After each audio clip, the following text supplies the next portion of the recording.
To my friends in Ireland, Spain, and Norway, what you did was reward Hamás. Here's the message you're sending. Kill Jews and you'll get a reward. The way a Palestinian state will be created, if ever, is through direct negotiations between the State of Israel and Palestinians. The Senator from South Carolina. Thank you very much. To kind of continue on the theme of our good friend from North Carolina, apparently today or yesterday, the countries of Ireland, Spain, and Norway recognized a Palestinian state. Here's my question. Who's in charge of the state? Who's running the place? And what are its boundaries? Did you recognize Hamás being in charge of Gaza? Do you want to keep the PA as we know it now in the West Bank as old and corrupt? What did you recognize?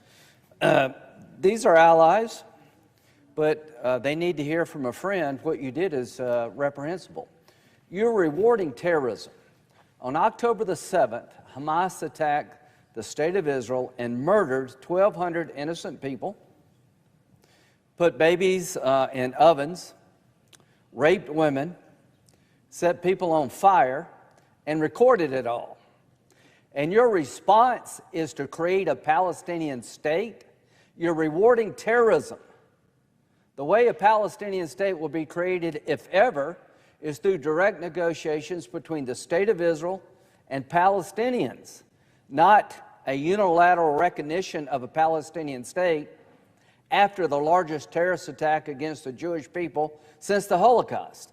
To my friends in Ireland, Spain, and Norway, what you did was reward Hamás. Here's the message you're sending. Kill Jews and you'll get a reward. Again, tell me about the state you just recognized. Who is in charge and what are the boundaries? You can't answer those questions, but you went ahead and recognized the Palestinian state for political reasons. The world is turned upside down, and Madam President, you've been a stalwart defender of Israel, and we appreciate it. Here's what I would say. After October the 7th, Hamás is engaged in using the Palestinian people as human shields at a level I haven't seen in warfare. And the response is to punish Israel, who is in a no-win situation. The battalions have to be destroyed. The tunnels are underground. Why do you need a 2,000-pound bomb? Because they're underground tunnels that only a major bomb will be able to destroy. When it comes to civilian infrastructure, the destruction of it has been in large part because Hamás has used schools, mosques, and hospitals as military sites, putting all that infrastructure in place in jeopardy by militarizing it. On top of all that, the International Criminal Court has decided to issue an arrest warrant for the Prime Minister of Israel and the Defense Minister of Israel, as well as Hamás leaders. Boy, is the world turned upside down. To consider Israel like Russia, Putin's had an arrest warrant issued because there's no rule of law in Russia. People fall out of windows who are opposition leaders. People get poisoned. There is no rule of law in Russia. There is a robust legal system in Israel. It's probably the pride of the world. The most independent judiciary maybe on the planet lives and resides in Israel. So Israel's not Russia, and the Prime Minister and the Defense Minister of Israel are not Hamás. But in the ICC world, they're all the same. That's despicable. Here's what's happened. Apparently, a lot of legal experts, some well-known, famous people, advised the ICC that Israel needed to be charged, the State of Israel, the Prime Minister, and the Defense Minister, they're legal experts under international law. I would not pay these people 5 cents, given my understanding of the Rome Statute.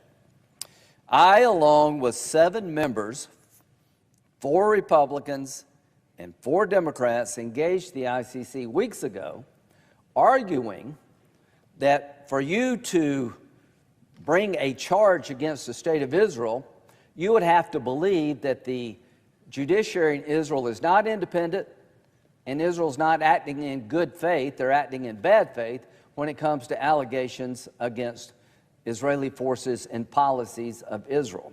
It's called complementarity. Israel is not a member of the ICC, nor are we. In 2015, the ICC recognized the Palestinians as a state for ICC purposes, even though they're not recognized by the UN. Why they did that, I don't know. But they took over jurisdiction of this conflict. And where do we lie now? May 20th, a couple of days ago, a representative of the ICC was supposed to land in Israel to set up a meeting between legal officials, government officials of the State of Israel, and the prosecutor Khan next week. The group that I was involved in urged the ICC to sit down and talk with Israel, called complementarity. Under the Rome Statute, the ICC cannot act if the nation in question, unless the nation in question is unable or unwilling to proceed with an investigation, or if the investigation is conducted in bad faith. There is no way you can find Israel is not acting in good faith when they were willing to meet you 2 days ago. So here's what happened. We were misled and lied to by the ICC. This group thinks they have jurisdiction of the entire world. They're going to roam the globe and right wrongs. They're created to deal with voids where there is no rule of law, or rogue states like Russia where the rule of law has been destroyed, not come and second-guess robust democracies like Israel, the United States. They threatened to come after our soldiers in Afghanistan years ago, and Senator Ernst, who is a member of the United States Army serving abroad, we objected to high heaven. We have a very robust military legal system. We have a very independent judiciary. Israel has the most independent judiciary on the planet. So they canceled the meeting.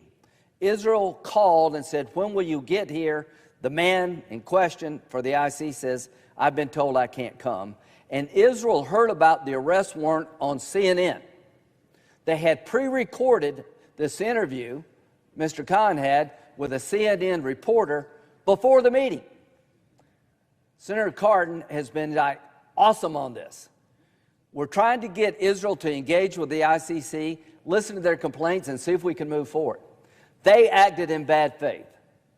A meeting was set up, the man did not attend, and before Israel knew anything, they heard it on CNN. So I am hoping that we can come together, and I want to applaud President Biden, Secretary of State Blinken, and Jake Sullivan for issuing strong statements condemning the actions of the ICC against the State of Israel. Now it is time to impose sanctions, not only to help our ally, but also to help ourselves. I want everybody to know, if you deal with the ICC in this sham trial against Israel, you will never come to this country. Your visa will be revoked, and if you have assets here, they will be lost. You have to pick what I think is an abuse of the rule of law over doing business with America. And if we don't do that as a body, we are next. I have tried for months to find a way forward with my colleagues who have been terrific, trying to find a way for Saudi and Israel to recognize each other, come up with a better deal for the Palestinians, to end this conflict in a permanent way. In the middle of this sensitive moment, the ICC, in a very deceptive way, brings charges against the Prime Minister of Israel and the Defense Minister, who is in a fight for their lives. They're surrounded by Hezbollah, Hamás, and Iran. Where was the ICC when the Iranians drug the young girl off the bus and beat her to death? Where that in North Korea? They pick Israel, a nation with one of the most robust independent legal systems on the planet. They lied to 8 United States senators, and they cannot get away with this. If you let them get away with this, then you're going to regret it. So I look forward to working with Republicans and Democrats and the administration to send a clear signal. We're not going to sit on the sidelines while the rule of law is politicized, turned upside down to the detriment of our allies and our own nation. With that, I yield.